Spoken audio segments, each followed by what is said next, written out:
Okay, today is the 8th of June 2022, and it is the birthday of Frank Lloyd Wright.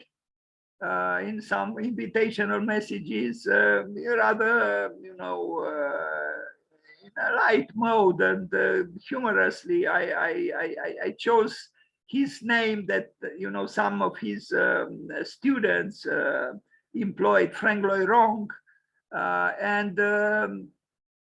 So it is his birthday. We'll talk about Frank Lloyd Wright and God, and we'll stop here about Frank Lloyd Wright, because of course you simply cannot in one single presentation to pay homage to Wright in relation with the vastness of his work. But this work itself, I mean, I have more than 300 pictures just about this subject, Frank Lloyd Wright and God. And then we'll talk about Goff, who was also born on the 8th of June, a different year, himself a very interesting architect, and they knew each other, they respected each other, they had affection for each other. So let's begin. You know a little bit about Frank Lloyd Wright. Of course, you can find lots of information about him on the web and books and so on. I'm not going to talk about his life, but I will talk about his relationship with God.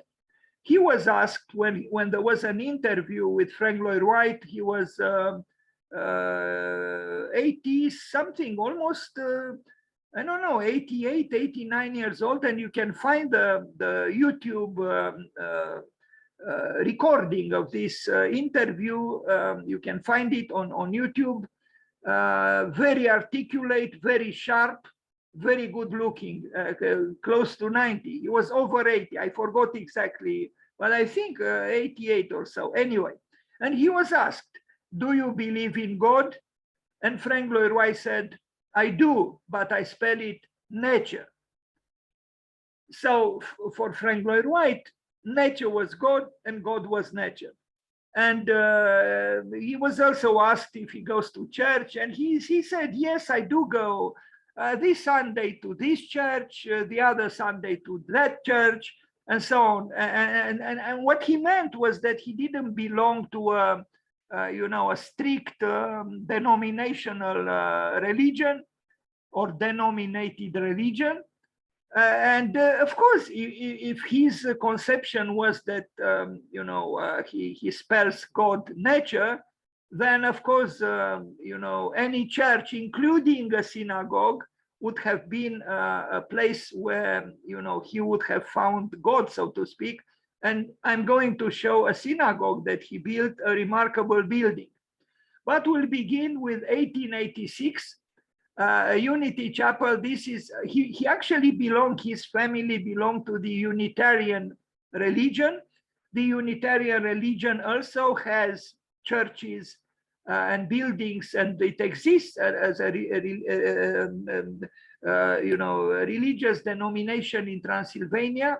And apparently is a very old movement, a religious movement, the Unitarians in Transylvania. Anyway, the Unity Chapel, he was very young, 1886, he didn't study architecture. Frank Lloyd Wright studied for less than 2 semesters, less than 2 years, some kind of a technical school, engineering school, mostly some kind of a drafting, if I understood correctly. And then he gave it up and went to Louis Sullivan. Sullivan and Adler knocked at the door that he wanted employment. And based on a drawing that he showed to Louis Sullivan, who had himself genius as an architect, recognized immediately the genius of Frank Lloyd Wright and hired him. Anyway, but let's move on. This is the building. This building doesn't announce really yet in any way what was to follow, but it's a very, very early work by Frank Lloyd Wright, and indeed it is a church. It's static, it's conventional, it's nothing special, but here we see, I think not sure. What is this? Is he buried here? He might. Maybe you see better than I do what's written there on that, rather ludic, panel behind the gravestone. Yeah, here it is. We do see Frank Lloyd Wright something, and then maybe he is. I know there were some problems with his Domus Eterna, because his last wife, she wanted to unite. Actually, I'm a little bit confused. Maybe I should just shut up because I don't know the details. It might be that he was, cremated, because I know his last wife wanted to mingle her ashes with his ashes, and there was some commotion somehow relating to this theme. Anyway, I'm not at my best, in this field. Now, the first Unitarian church in Madison, Wisconsin. This is a building built, half a century later, and it is already a mature Frank Lloyd Wright. I chose to show it now and not chronologically because the other one is also in Wisconsin, where Frank Lloyd Wright was born.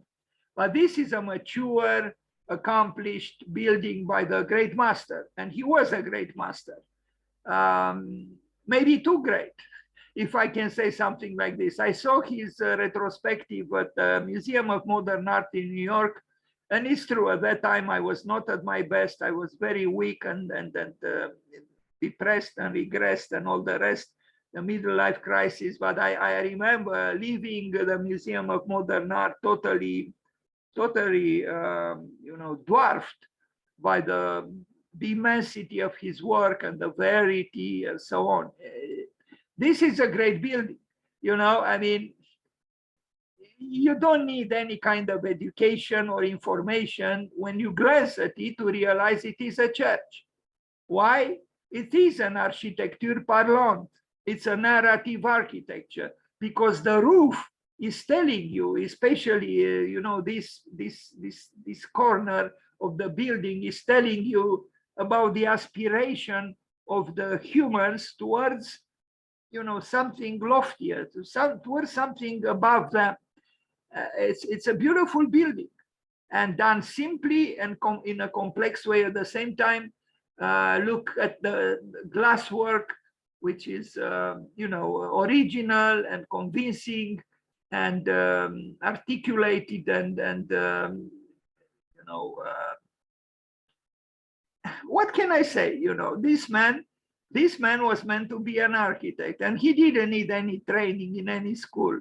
He had it in him. That was it. I mean, who taught him architecture? Nobody. Well, he did have the chance to work for Louis Sullivan, a great chance. This is indeed a great chance to be able to work with a great master yourself, because there you can learn a lot from the master. He did learn very quickly, and I understood in about 5 years, he began to steal the clients of the great Louis Sullivan, and they had a conflict, and then he left, or Sullivan fired him, and so on. Anyway, architects can be unscrupulous and rather egocentric, but Frank Lloyd Wright always kept a very warm heart vis-a-vis Louis Sullivan, and he called him Lieber Meister, the dear master, and he didn't do this with anyone else but with Sullivan, because he understood that Sullivan was great, and he was. But this building is too, and look at the power of this sloping roof.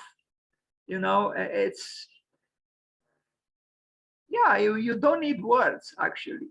It's enough to glance at it and say, this is a church. And it doesn't matter the denomination, In fact, there shouldn't be any denominations. There is one God, right? So we all aspire towards what we call God. Now, if that God means nature, even more so. It's a great building. What can we say? And this picture shows it. Maybe not from all angles is equally glorious, but this one almost regret I didn't use it for the invitation. Anyway, and look, there is verity, there is invention. Why are the churchmen of Romania so ignorant of the simple fact that you cannot honor God unless you are creative? Because things are not complicated. If God created man, to resemble himself, then, and if he was creative, then man should be creative too. In my opinion, the way the church in Romania builds is an insult to God, because he's not creative. Maybe I shouldn't say more about this. Anyway, it's depressing, really. When you see, really, it is depressing. I better not think about the situation in our country. We are going to see an Greek Orthodox church built by Frank Lloyd Wright as well. So he built for the very religion which in our country says it cannot be built unless in a dogmatic way. Well, how come for the same religion and the same denomination, Frank Lloyd Wright was able to build almost an unidentified flying object? Because it does look like an unidentified flying object. It's not one of my favorite buildings of Frank Lloyd Wright, but you are going to see it a little bit later. Anyway, Wisconsin. He built many things in Wisconsin. He even had Taliesin East in Wisconsin, his other home. I say the other home because he also had Taliesin West. So architecture is beautiful and it deserves its name only when it is creative, only then. Otherwise, it doesn't deserve the name architecture. It is as simple as this. It has to earn its name by being highly creative. Otherwise, it is not architecture. You can call it with other names, but not architecture. You see here the equilateral triangle. The equilateral triangle, which is also present in the roof image that we looked at before. So it's not just in plan. He loved the hexagon also. He worked with the hexagon, a lot. Frank Lloyd Wright. So the meeting house of the first Unitarian Society, the Church of Tomorrow. That's what he wrote. Anyway.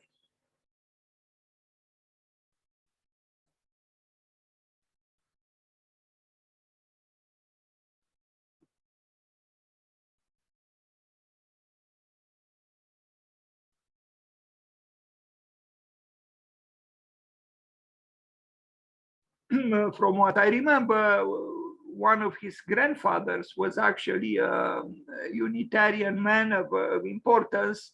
And, so there were also family connections with the Unitarian Church. We are going to see also the Unitarian Temple, one of his most well-known and famous works by Frank Lloyd Wright a little bit later.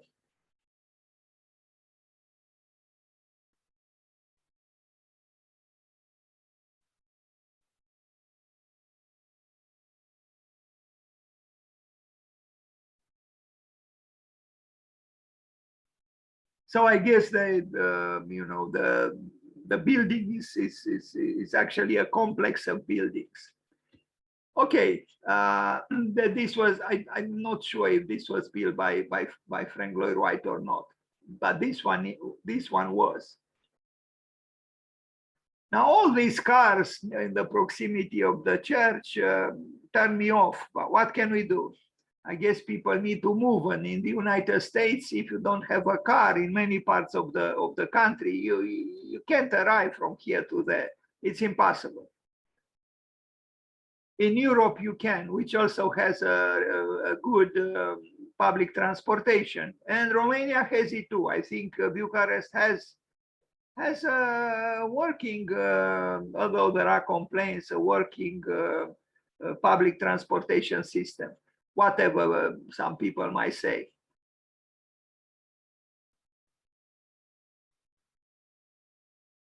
The architecture of Frank Lloyd Wright, as you know, was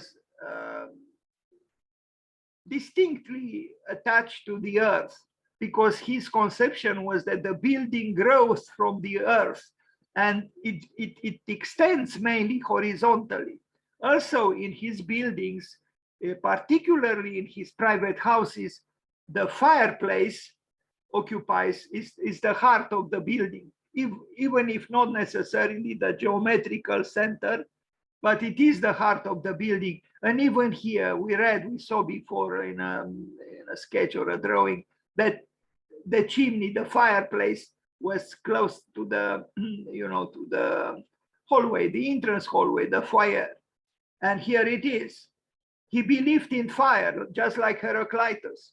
For him, fire was the father of all things. I'm talking about Heraclitus, but also for Frank Lloyd Wright, fire was indeed always the primordial force that generated his architecture. And I understand why, and I think he was correct, and so was Heraclitus. Now we arrive. I told you he built a Greek Orthodox church. Be prepared to see an unidentified flying object in Milwaukee. Mid 20th century. 60 years ago, or he built it. He was close to dying, and here it is.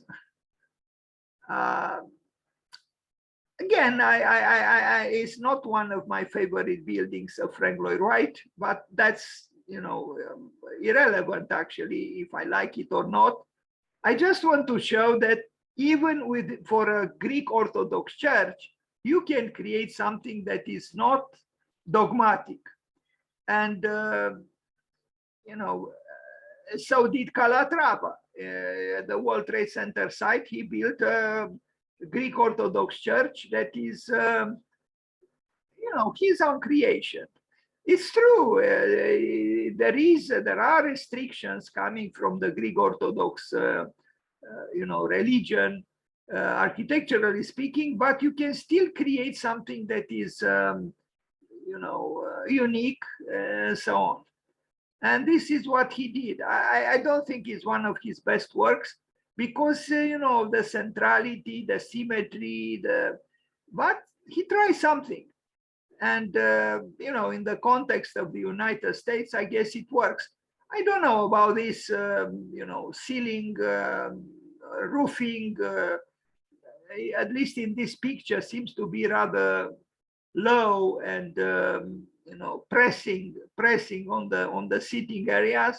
But otherwise, from the ground floor, there is enough height. So I guess it's not so bad as the other picture might have shown. Anyway, Frank Lloyd Wright, a Greek Orthodox church. And here is the sketch for the floor plan and the elevation of the building. And I like the sketch somehow more than the built work, but because it has an impressionistic quality. It's possible also that he was not teased with all this, the iconography, and who knows who painted what we look at. And anyway, but it was built, Greek Orthodox Church, Frank Lloyd Wright. Always his renderings very, very good. Although this one, you have to understand, he was approaching being 90 years old here. He still built, and he was still kicking, so to speak. Now I don't know if he designed the cross as well, but the church you recognize is a little bit kind of like an unidentified flying object. Sorry for being almost blasphemous, but I'm talking about a building and how it looks like. If you wouldn't see you know, the stained glass windows, you know, with the narratives and the cross. It could have been kind of like an unidentified flying object. Okay, moving forward. We still have to see a lot today.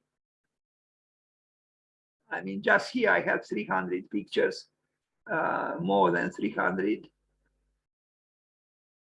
But it's a pleasure, really, because when you look at creative architecture, it uplifts you, you know, it gives you courage, it gives you the desire to try to do something, you know, creative yourself, and not to lower your head excessively and accept humiliations, except to be enslaved by all kinds of dogmas, you know, either coming from religion or coming from other institutions, because the church is an institution.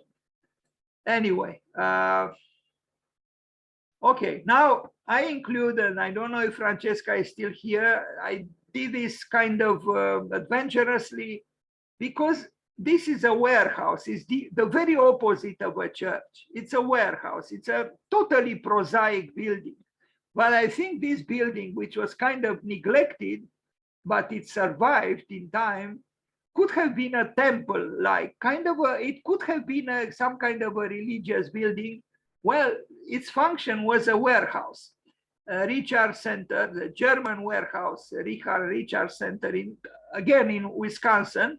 And here it is, neglected as it is, but still impressive, and shows the influence of the Mayan culture. And although it was meant to be a warehouse, I envisioned, you know, some kind of a possible temple for an unknown religion, designed by Frank Lloyd Wright. Anyway, this is my subjectivity, and we move forward. What I'm trying to say, though, is that even for a prosaic function, an architect who deserves his or her name as being an architect can induce certain elements of even spirituality, even for such a program, a warehouse. Does it really look like a warehouse? I mean, would a warehouse have this beautiful crown at the top? Not commonly, no.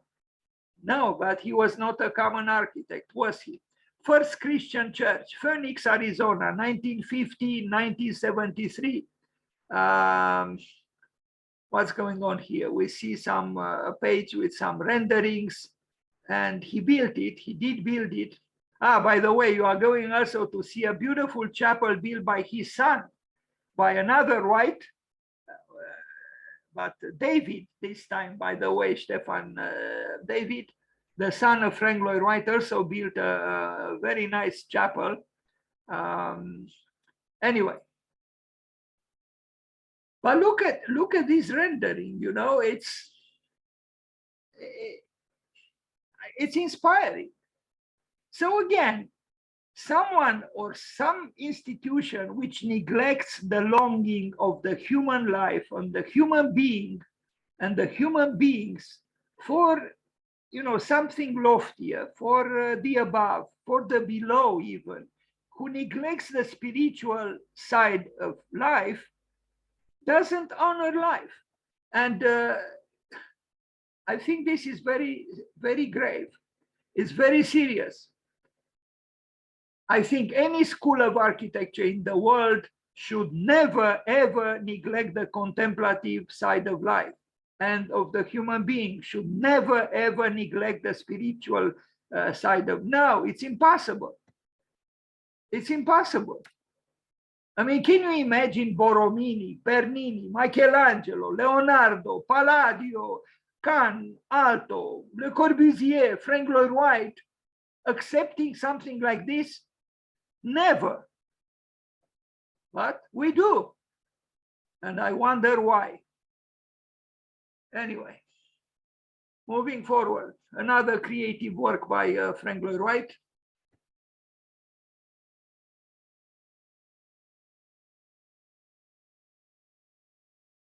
I'm envious, of course. I'm envious of Adrien Guénier.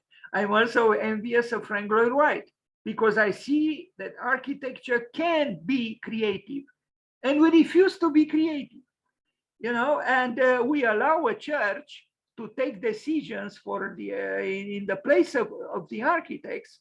We are even building the biggest cathedral in Bucharest. We don't even know who the architect is. How could this be?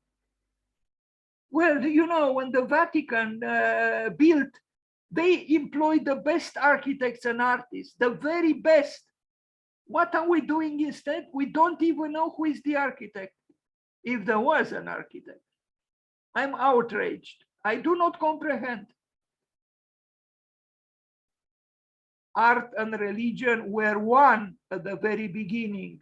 Auguste Rodin said it, Ingmar Bergman said it. Initially, art equaled religion because through art, you were worshiping. It was a form of worshiping through the exceptionalism of art. And it's true that in more recent times, art and religion became disjuncted, and both Auguste Rodin, a great artist, sculptor, French sculptor, and Ingmar Bergman, a great Swedish film director, they both said the same thing. When religion and art divorced each other, they both died. And Ingmar Bergman very plastically said, the artists today are like little insects, little ants that transport the skin of the dead snake being God, following on the footsteps of Nietzsche. If God is dead, then the snake, as in the vision of Ingmar Bergman, remain just a carcass, a skin.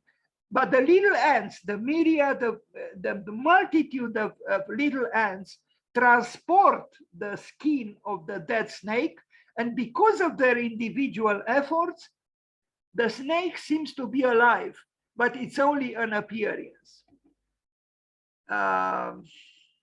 But this, nevertheless, when I saw an interview with Ingmar Bergman in his garden on an island near Stockholm, and just like Frank Lloyd Wright was asked, what about God? Do you believe in God? The interviewer of Ingmar Bergman was asked the same question. Asked Ingmar Bergman, what about God? Or do you believe in God? I forgot exactly the question. Kind of like this, what about God? And it's not so much as what Ingmar Bergman said, is how his body moved. And you can see that interview on YouTube.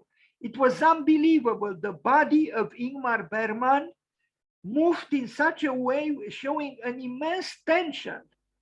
I mean, let's not forget, Ingmar Bergman was the film director who was signing his screenplays for his great films with the 3 letters, meaning soli Deo Gloria, to God, to the glory of God alone, just like Johann Sebastian Bach. How many architects do the same? None. But I wonder if we should not have also architects who, just like Ingmar Bergman, would do projects so intensely, so beautifully anchored in the tensions between the struggle for God, the desire for God, to sign the drafts or the working drawings, the project with these 3 letters, SDG, Soli Deo Gloria. I hope I got it right in Latin, is only to God the glory. We don't do it. We are prosaic. We are not even those ants that transport the dead skin of the dead snake. We are not. And it's sad. If the architect doesn't do this, it's sad. It's very, very sad. But fortunately, we have film directors, we have sculptors like Auguste Rodin, who wrote the most beautiful book about the cathedrals and implicitly about the relationship between God and architecture. That book is called Les Cathédrales de France, and is the best book I ever saw and read about the cathedrals of France, written not by an architect, but by a sculptor, a great sculptor, Auguste Rodin. Bravo to him. But back to Frank Lloyd Wright, who teaches us about architecture, but out of thousands of people I invite to learn from Frank Lloyd Wright, we are here probably 5 people. It's hard not to be revolted. So first Christian church, 1972, but it was founded early in 1952. This red square was some kind of a logo that Frank Lloyd Wright had also. It was more than just a red square. It was, I don't have here, I have in another presentation. It has a story by itself. But anyway, architecture again and again, it's magnificent when it is gloriously creative. Pilgrim Congregational Church in California. I only have some these rather problematic pictures from a newspaper, but it shows again the dynamic process of erecting a building by Frank Lloyd Wright. I like the rendering. He was I don't know if he did everything by himself. He drew a lot, it's true, manually, but he also had people in his office who, were well chosen, just like Louis Sullivan chose well when he employed the young, untrained, unschooled Frank Lloyd Wright. It moves me, when you see this transparency, this recognizing transparency between two people approximately equal creativity and genius, like Sullivan and Wright, and then later on Frank Lloyd Wright and Brice Goff was also born, as I said, on this very day, and we'll take a look at his work because it puts to shame most architects who go through an architecture school. He even became the dean of an architecture school. He who never studied in a school. But anyway, 2 chapels. The first one you are going to see in Florida is one of my preferred buildings in this field by Frank Lloyd Wright. It's the Ann Pfeiffer Chapel from 1938, so 84 years ago. It's beautiful. I love it. Look at it. It's a chapel, but it's a chapel which says yes to life. It's not a morbid chapel. Why should a chapel be morbid?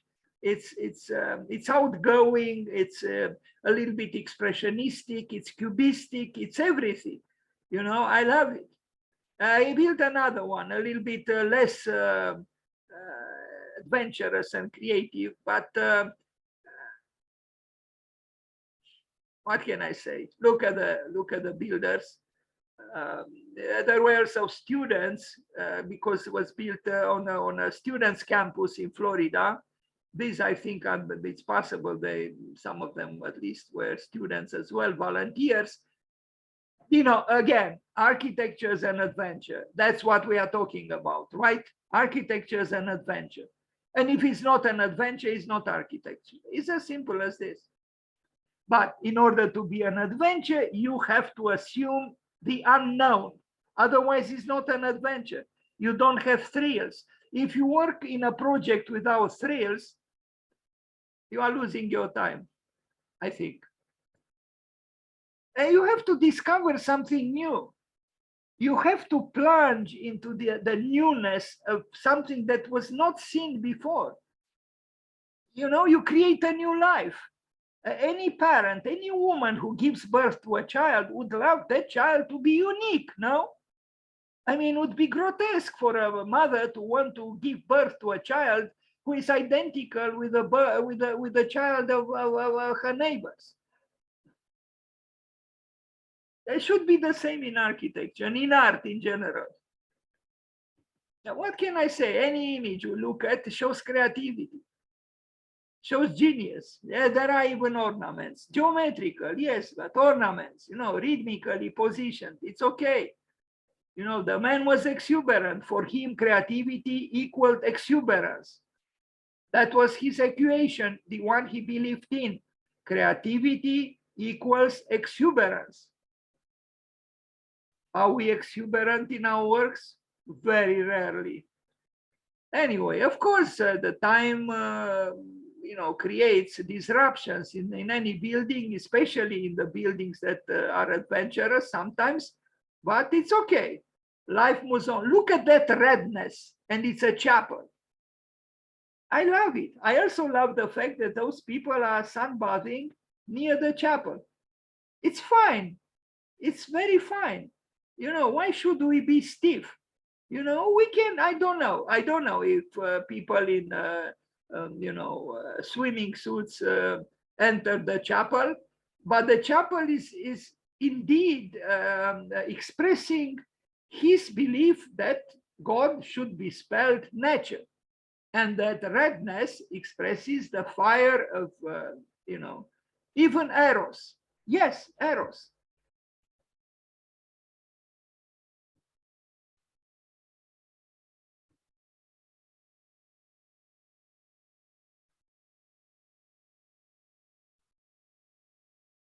So this is the Ann Pfeiffer Chapel in Florida by Frank Lloyd Wright. We are going to see. Look at the students.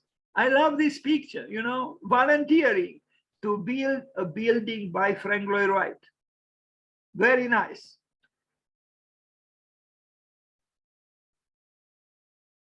And they did build a very nice building. It's true.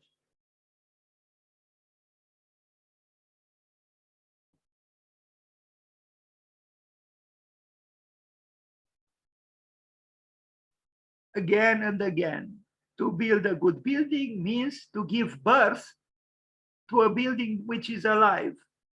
That's it. Not dogmatic, not based on who knows what, restrictions coming, I don't know from where.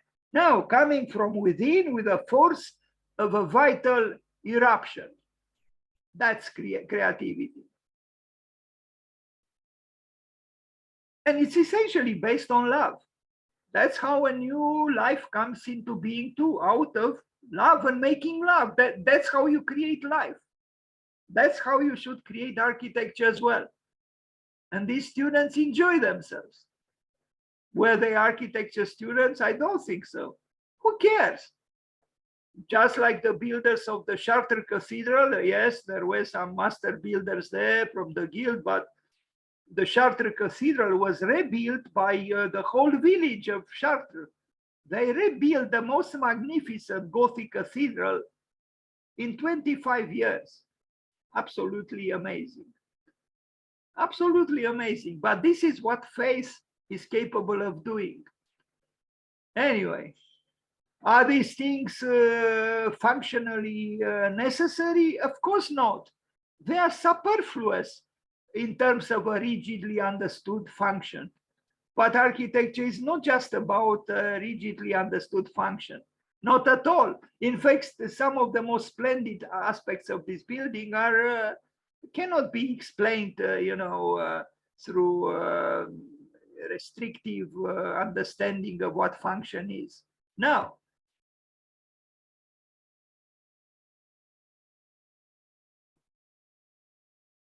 the Ann Pfeiffer Chapel in Florida, and then we're going to see the other smaller chapel, the Danforth Chapel, also in Florida, in the close proximity. In fact, you can see both here. Here there are some echoes of the church we saw in Wisconsin. So this is the Ann Pfeiffer Chapel, and this is more static Danforth Chapel, also by Frank Lloyd Wright. But this one has some interesting elements too. It's not one of my favorite buildings by Frank Lloyd Wright, but anyway, he did it.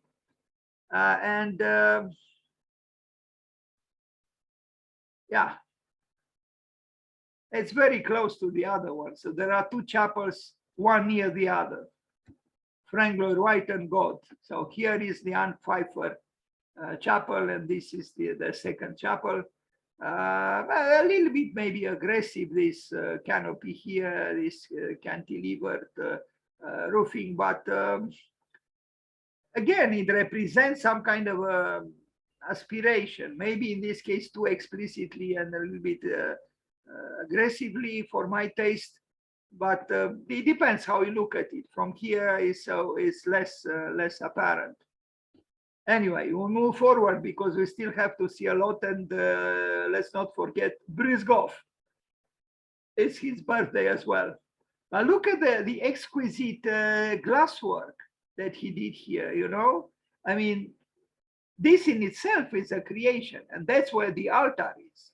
That's oriented probably towards east, because, you know, in Christianity, the altar is at east because that's where the sun rises, and, you know, together with it, so to speak, Jesus, the light of spirituality, comes from the east, from the sunrise at east, and you enter usually on the you know, from the west and move towards the altar where the sun, as I said, is saluting you. Unity Temple. This is one of his best known works, an earlier work actually from 1906. I had visited it. You cannot call it a church, although the Unity religion would require kind of a church, but it's a temple. It's called a temple. It's the house of gathering in a way. It's in Oak Park, a suburb of Chicago, where there are many buildings by Frank Lloyd Wright there. He had his own home, a studio there. We are just going to look at his so-called religious buildings. So this is a temple, a famous building by Frank Lloyd Wright, the Unity Temple. When was it built? 1906, so more than 100 years ago. And it is temple-like, you know, in terms of its architecture, very much so. I know it didn't move me very much. I prefer, but maybe conventionally, the darkness of the Chartres Cathedral. Here is a gathering, exquisitely done architecturally, a gathering room, perfectly conceived and perfectly executed, but it didn't have that mystery that for me, you know, religious building perhaps should have. Anyway, it's my own subjectivity, I guess, but it is a good building, and it's through and through. It's very coherent. It's beautifully articulated, and it's both, you know, ingoing and outgoing, and it's cubistic. It has even elements of, you know, slight figuration. Is one of his best buildings, actually, this Unity Temple. And again, it is a temple. And, you know, you might say there are pagan elements here. Well, they do not come as a surprise when we consider that Frank Lloyd Wright thought that, you know, God should be spelled nature. Then I'm sure there were elements of pagan spirituality within him. And maybe Mircea Eliade was right that the future religion or the future spirituality of humankind should have some kind of a combination of, you know, major religions that exist, including you know, animism and other pagan forms of beliefs and faith. And I think we should, if we love nature, we should look more closely to those forms of faith that existed before Christianity. But you know, the dogmatic religious man is against something like this. But forget the dogmatic or dogmatism in the field of the spirit. So this is the interior. I mean, look, it's symphonic. It's cubistically symphonic. You know, it's again, it's a celebration through clearly defined geometry of. It's not really the house of mystery. It's more like the house of gathering. It's a large in a way, living room dedicated to life. And it has the coherence of a building which says yes, not to the dark side of life, but to luminous kind of longing that is not too mystically explainable or even presented to us. I don't know if I articulated properly in words what I want to say. This is not the typical image that we have or expectation we have from a church.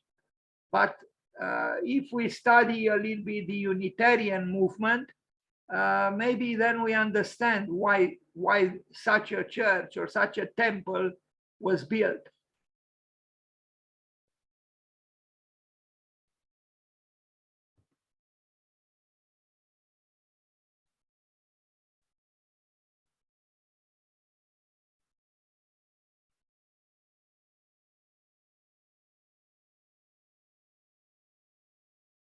So this is the Unity Temple built before 1910 in Oak Park, a suburb of Chicago, by Lloyd Wright.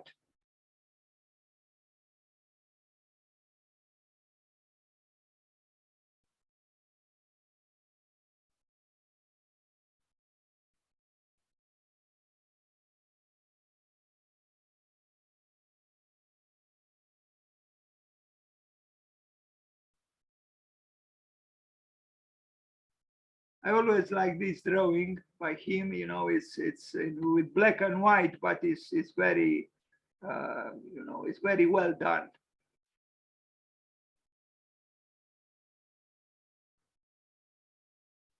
A working drawing with some pencil handwriting.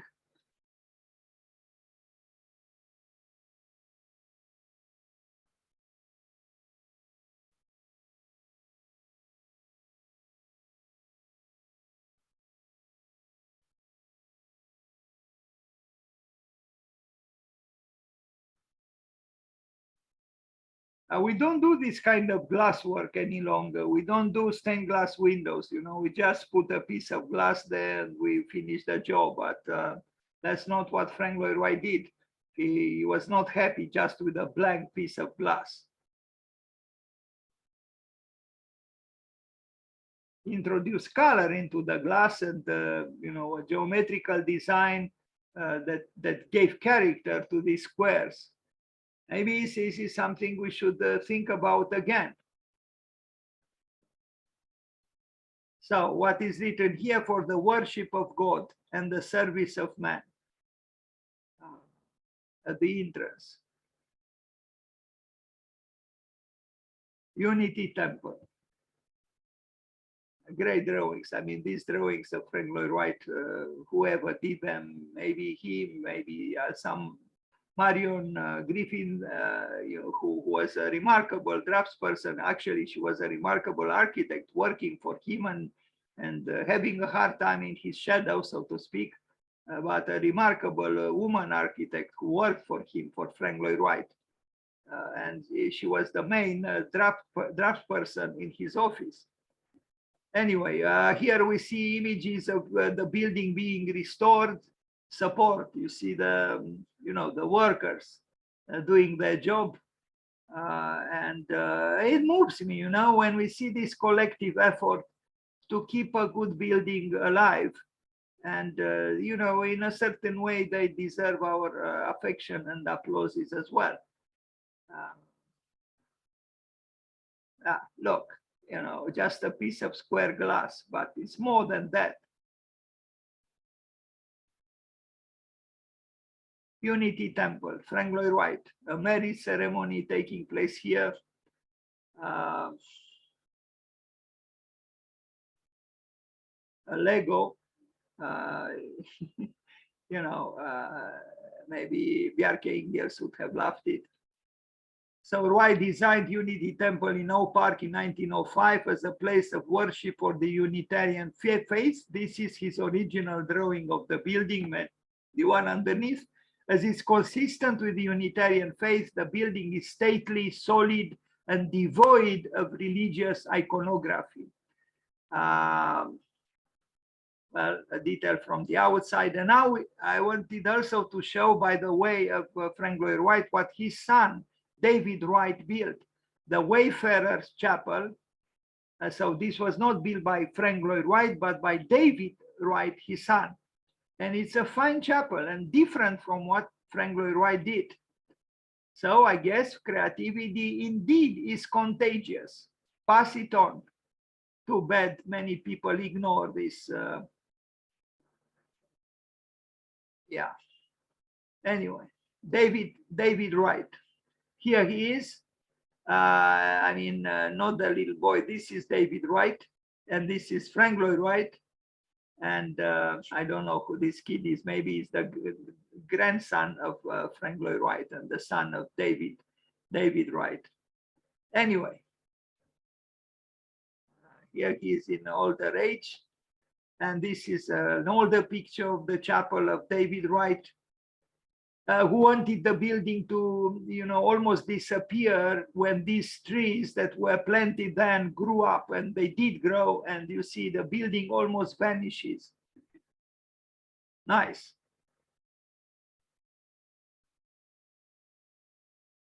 It must have been difficult to have a father like Frank Lloyd Wright. I mean, overwhelmingly inspiring,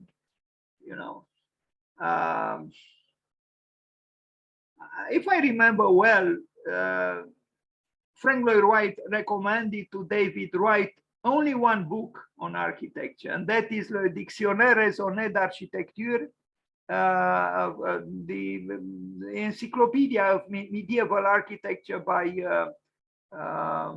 Viollet-le-Duc, which is filled with magnificent drawings and so on. And it's very moving. Maybe Frank Lloyd Wright was an adversary of the Renaissance.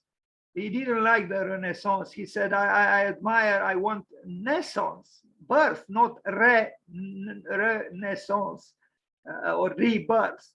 But he was a little bit malicious. Maybe he was also a little bit envious, because there were great artists and architects, of course, in the Renaissance.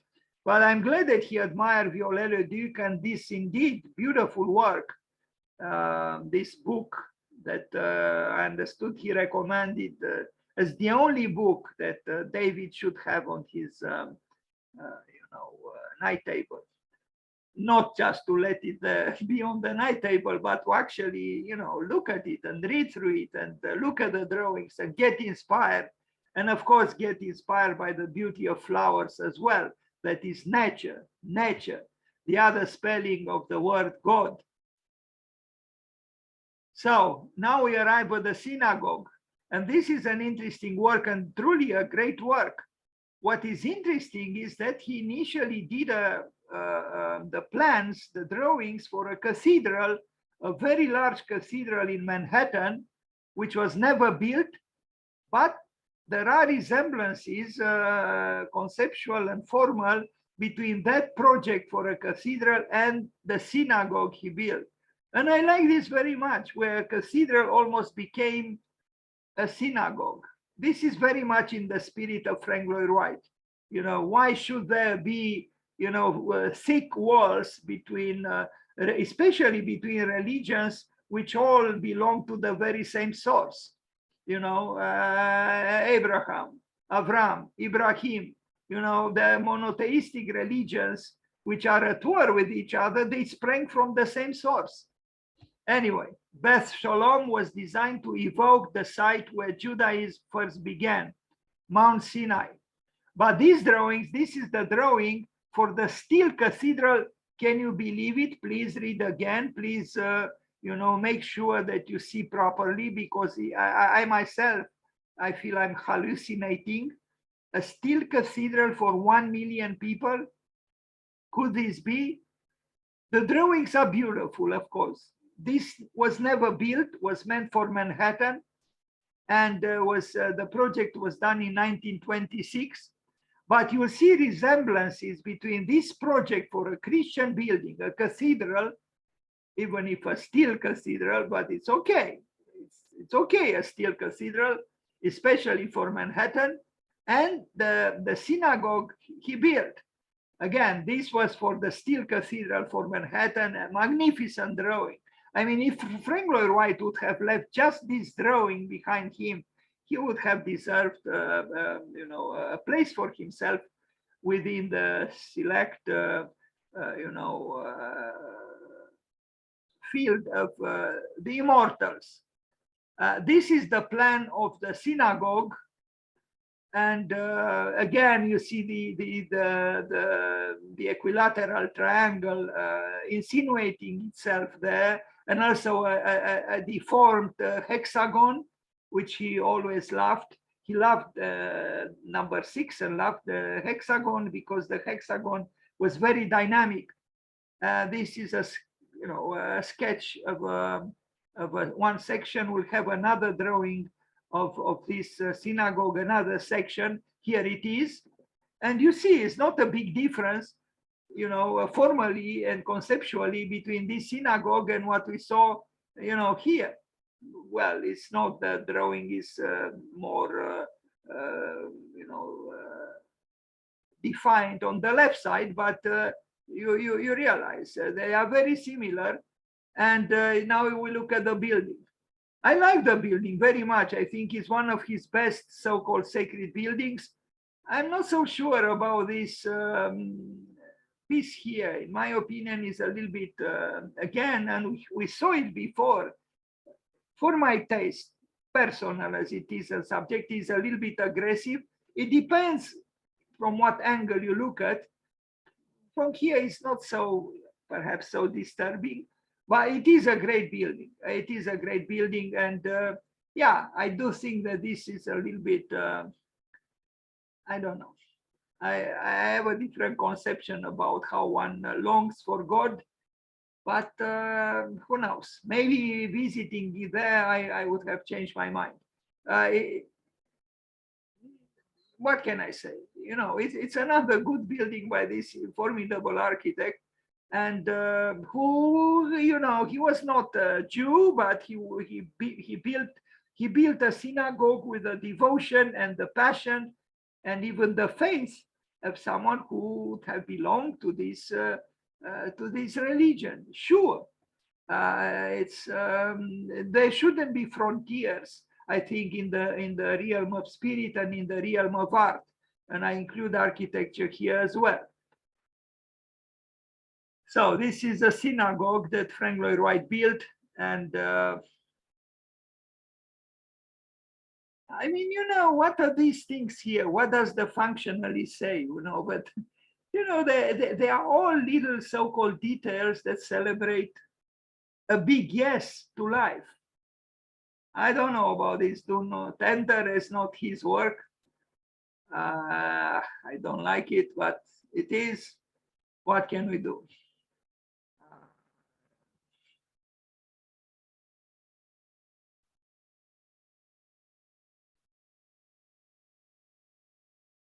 The Beth Shalom congregation.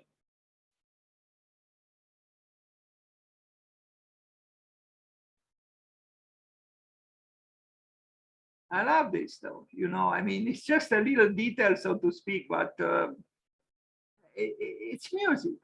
It is music. An American synagogue. Look at those two hands, holding the plan of the synagogue. Nice homage to the drawing that the building was based on.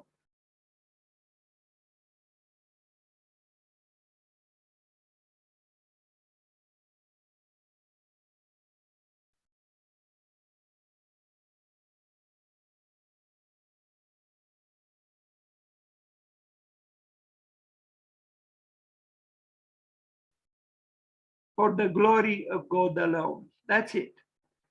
Here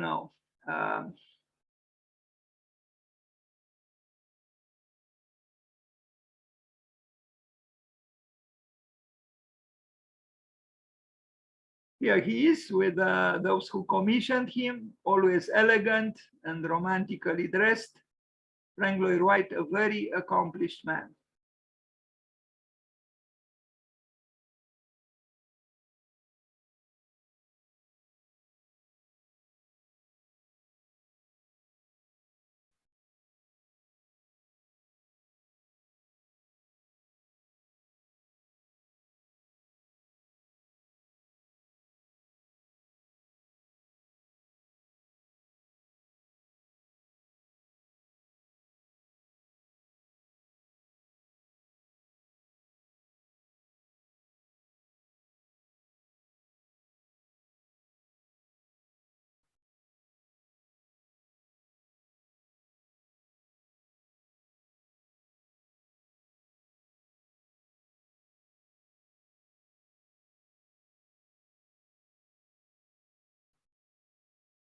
Okay, and now we go to the second presentation, a shorter presentation, but about a remarkable architect as well.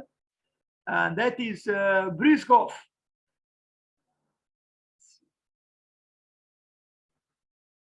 Goff, 1904-1982.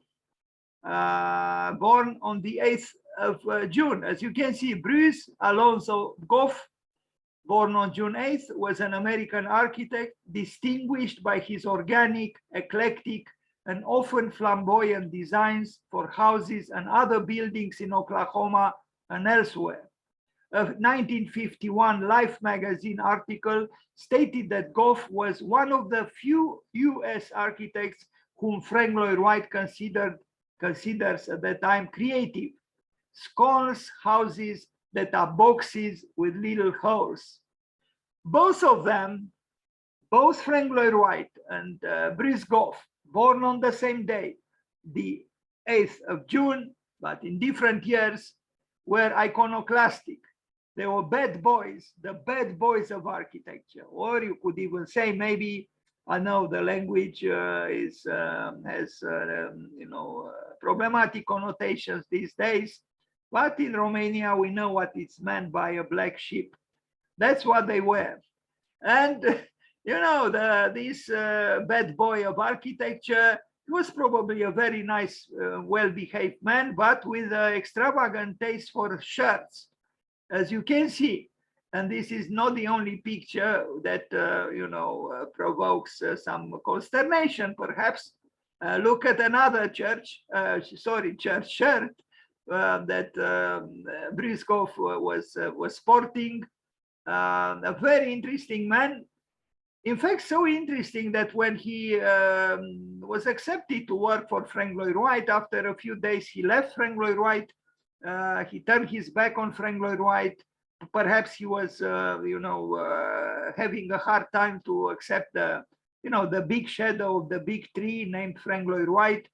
And I think at that time, at least then, Frank Lloyd Wright began to have affection and respect for Goff, because he had the guts to turn his back on him, on the great master. Here he is as a younger man, and he never studied architecture, but just like Frank Lloyd Wright, he didn't need to. And here they are. The old lady on the right is Frank Lloyd Wright. Sorry for putting it in this way, but when I first saw this image, I didn't know who the person on the right was. It's Frank Lloyd Wright. And Goff, and look how Goff looks at Frank Lloyd Wright. And look also how Frank Lloyd Wright doesn't look at Goff, but he is probably here 90 years old or whatever. It's something beautiful. It moves me, this photograph with these two great architects. It's really the language of spirit. They're humans, of course, they are not gods. But you look at the smile of Goff, the affection, and then you look at the Frank Lloyd Wright, and you imagine Frank Lloyd Wright came to visit Goff to see some of his buildings. Again, it's this curiosity, this friendship, this comradeship, and even this maybe even some kind of having something to do with competition, because yes, artists are have a complex relationship with each other, so they admire each other, but there is also the competitive side. And so anyway, it's a great picture. I really think it is. I guess Goff was 40 years, at least 40 years younger than Frank Lloyd Wright, maybe 45, closer to 50. Anyway, and Goff on the left, Frank Lloyd Wright on the right.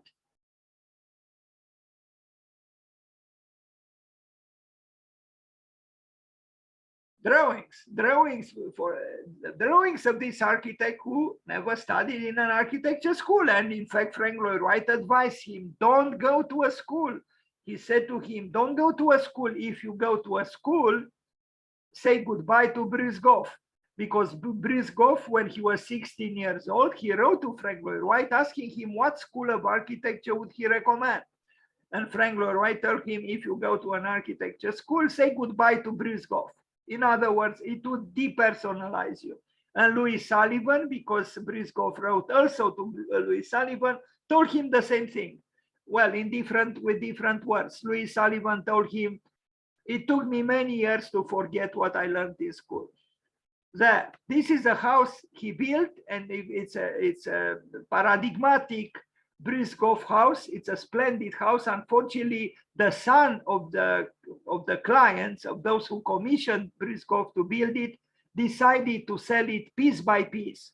So it doesn't exist any longer, but it's one of his best known works, and it is splendid. Here we just look at some drawings, and then we'll go look at the buildings. In some respects, and I know I'm saying something problematic now, and I could easily be challenged, in some respects, Bruce Goff was even more original than Frank Lloyd Wright. I mean, his buildings are, sometimes otherworldly, and yeah, very extravagant, and, take one by surprise. And he's an architect who should be known. Now the Bevinger house, that's the house that I said it was sold piece by piece by the son of the first inhabitants who commissioned Bruce Goff. Here is the house. I mean, these are the pictures of the house, which does not exist any longer. Is it a good building? Of course it is a good building. Does the exterior enter the house? Yes, it does. Even water. I mean, it's what can I say? Yeah, I guess you have to have a romantic, disposition to envision such a building being built and live in it. Listen, things are not complicated. Who said that architecture is about dreaming was not totally wrong. It is about dreaming. I mean, any life, any building is a dream, actually. Well, unfortunately, many are nightmares, but they could be dreams. You see all these, tourists coming to see the building. Well, now they can't do it any longer because the building is gone. Views from the inside, can you believe it? I mean, yes, this is Oklahoma. This is, the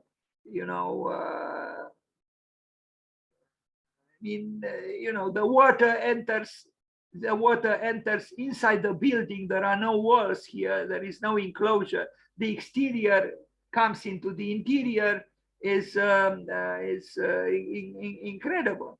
It's this desire to communicate with the exterior literally, and not just metaphorically or figuratively. And we see the same love of nature that Frank Lloyd Wright had, but expressed very differently. It moves me again. Who taught this man architecture? Nobody. He didn't even work for Frank Lloyd Wright. He had it within. When Le Corbusier said that architecture is not a profession, is a state of mind, he knew what he was talking about. Too bad it was destroyed. It's just hard to believe. It's how could this be? The child grew up in this house, and when he became an adult and his parents died, I guess, he became the owner, and then he decided to sell the house piece by piece. He probably made a lot of money, but he committed a crime, a cultural crime. Why would he do it? I don't know, but imagine your living room looking like this. No way.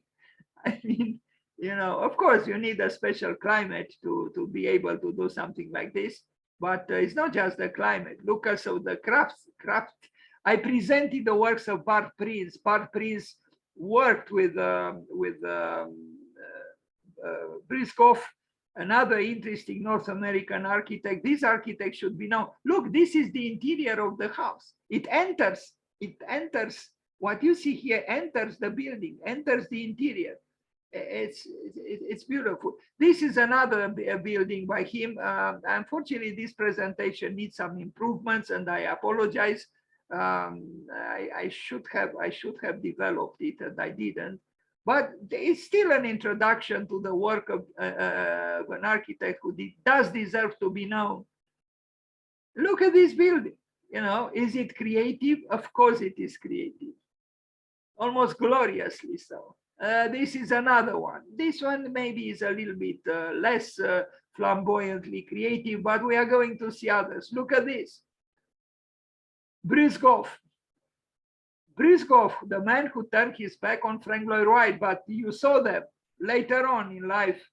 You saw the affectionate smile of Goff towards Frank Lloyd Wright, and Frank Lloyd Wright was also dressed for the occasion, so to speak. Too bad this building doesn't exist any longer. Another view from the inside, but this is some kind of a rendering, I think, yeah, an animation studio of the Art Institute of Chicago. Anyway, another house by Goff, alarmingly different, and another one.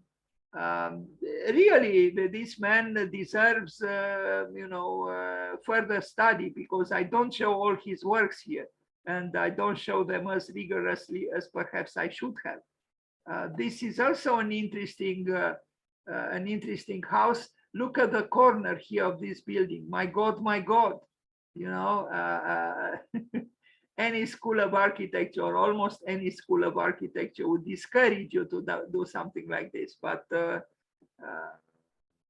obviously, Goff didn't care. This building, I don't think it exists, but doesn't it look interesting? Yes, it does. It does, and yes, it does more. It's more unusual than the most unusual buildings by Frank Lloyd Wright. Unfortunately, that's what it remained of this building. It's like an archaeological site.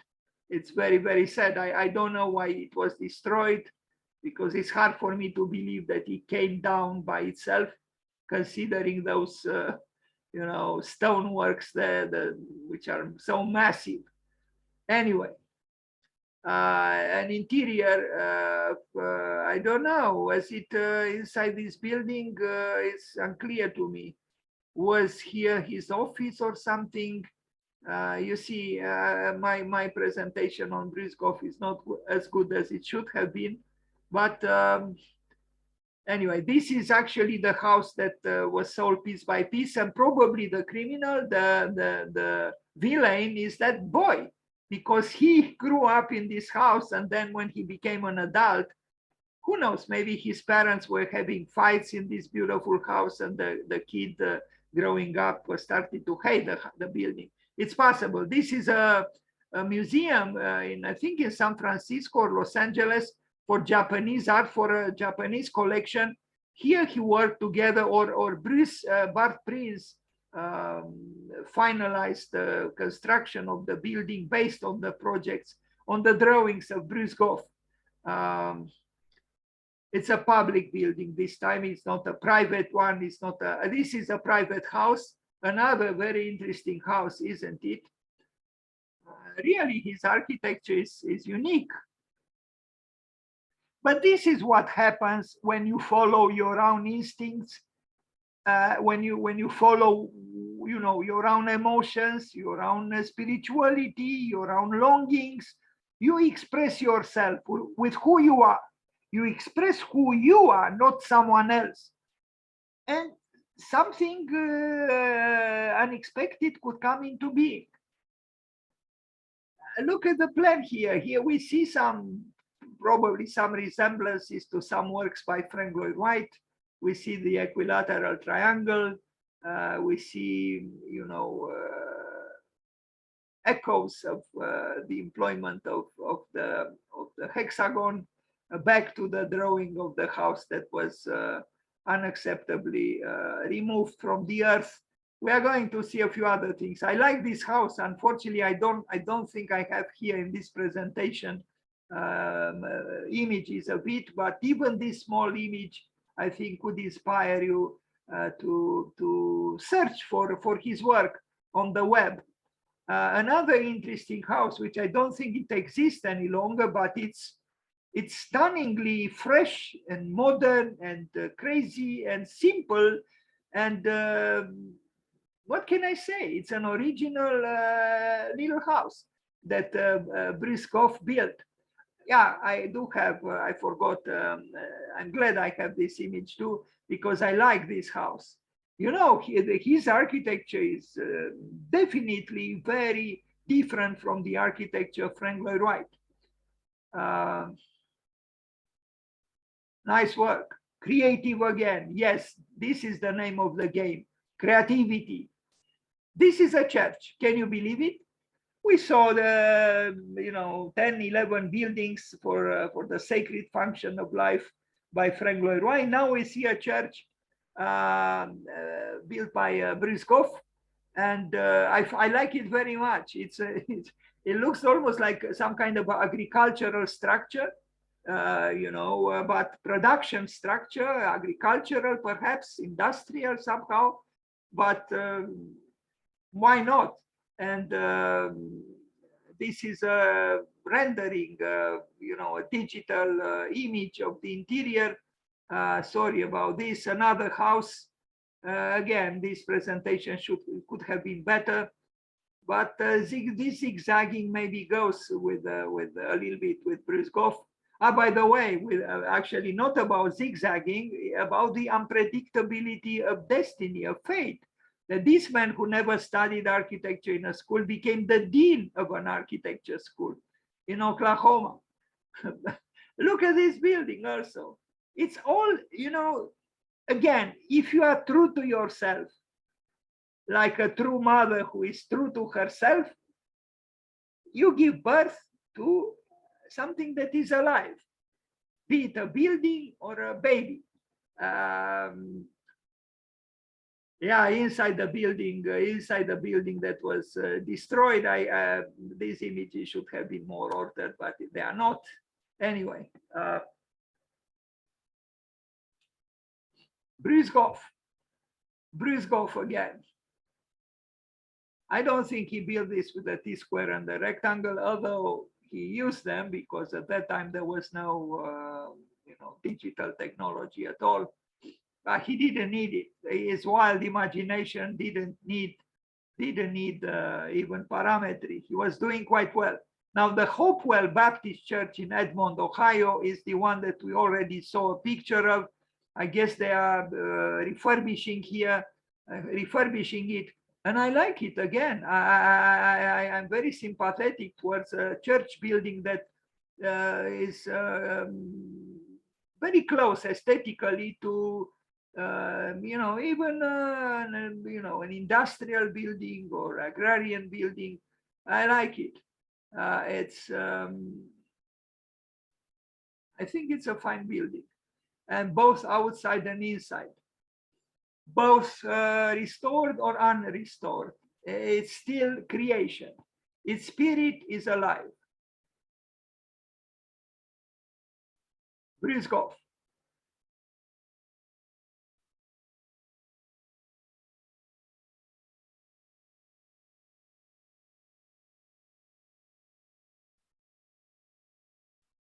Now, a Methodist church in Tulsa, Oklahoma, 1926. This one is more, less adventurous, but it's still, I think, a good building. And, ornament is present properly and convincingly. And, it does aspire towards what is above, or we imagine is above, or we want to be something above. Maybe here the iconography, religious iconography was required. The building is less abstract, but I still think it's a good building. Goff, Oklahoma. Now the Riverside Studio, 1928 in Tulsa, Oklahoma. This was a build, I forgot, for some kind of a artist or a photographer, or, well, I shouldn't say or, a good photographer is an artist. I don't know this building. I guess, but when he became,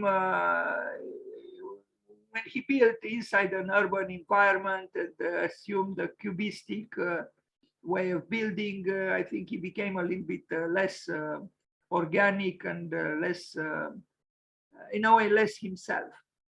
But still, yeah, almost I see some echoes of Konstantin Melnikov, of all people. The Turzak House in Chicago, 1938. This one is more, maybe he was more timid because he was, not far away from his, his mentor in a way, Frank Lloyd Wright. It's a more modest house. He couldn't have the exuberance he had in the South. There is snow there now, so it's obviously not the South, and Chicago is not in the South. From 1947, another house in Oklahoma. This one again is flying high or almost high. I mean, look at this, canopy here, this roofing, which is a little bit otherworldly. I also like the way he fragments, he erodes the wall here on its edge, So again, he was playful and imaginative, he was not stiff. I mean, who would do this kind of window or opening into the wall or end the wall in this way here? It's almost like in anticipation of the ruin that the building would become. Very nice.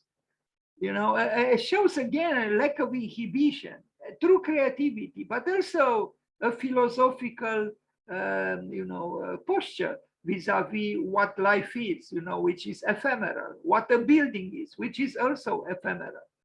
And yeah.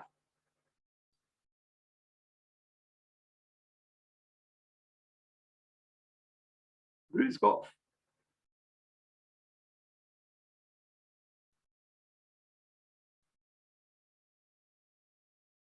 This ability to, I mean, who would have thought? I mean, this building is one thing, and what we see here is another thing. To bring them together, it's, almost unsettling. But this ability to assume opposites simultaneously shows his genuine appetite for creativity.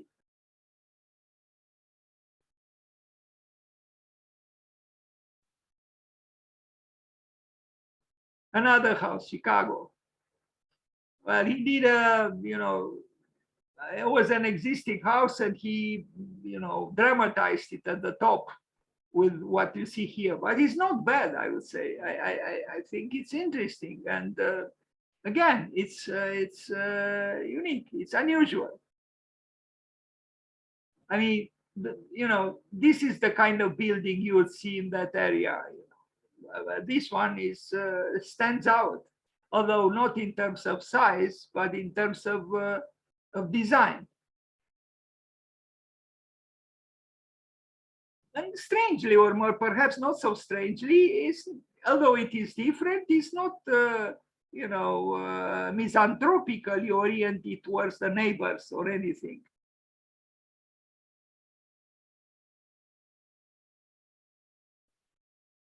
Another house, Oklahoma, 1955. He built many. In fact, I show only some of his works here. Now here is quite busy with that, carpet. I don't know if that's what he proposed.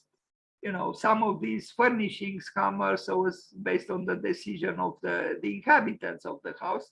But the house is interesting, from the outside. I think it's very interesting. Very, very creative architect. Hello. She's the client, happily living in a building by Goff. Another one, Dodge City, Kansas.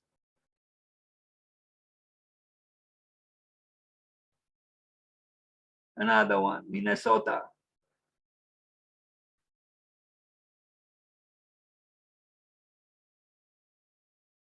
No, this is actually the one. I am a little bit confused. We saw that older picture, but I don't know, either was rebuilt or refurbished in this way. But isn't it interesting? I think it is. You know, a statement. It's a statement. And I don't know what's going on here. If he built it or I don't know. Some kind of a monument in the courtyard of this building, or I don't know what's going on here, and I don't know who that person is. But the building is interesting, and we see it also has touches of an influence coming from Asia, from the Orient. You know, the emphasis in the corners, which we also saw in that synagogue by Frank Lloyd Wright. You know, the corner is always an invitation to do something different. And he does, you know, these corners here and then here again. It's important. The corner is indeed the place to become a little bit more creative, a little bit more innovative. Interesting building. Unafraid to use stone in a so-called primitive arrangement. Another house, 1971. Now this one was maybe, I don't know. I don't know when he died. It's possible that the building also, this is also, I mean, I don't know. Maybe it was refurbished or it looks a little bit decorative for my taste. But has interesting things still. Why? Because Bruce Goff was restless. He had to be creative. And the building, well, we look at this building and we saw the Greek Orthodox unidentified flying object by Frank Lloyd Wright. And maybe we see a certain, relationship between them, formally speaking. Yeah. Well, if you are free and you can have creativity within, express it. And that's what this unusual architect named Bruce Goff did.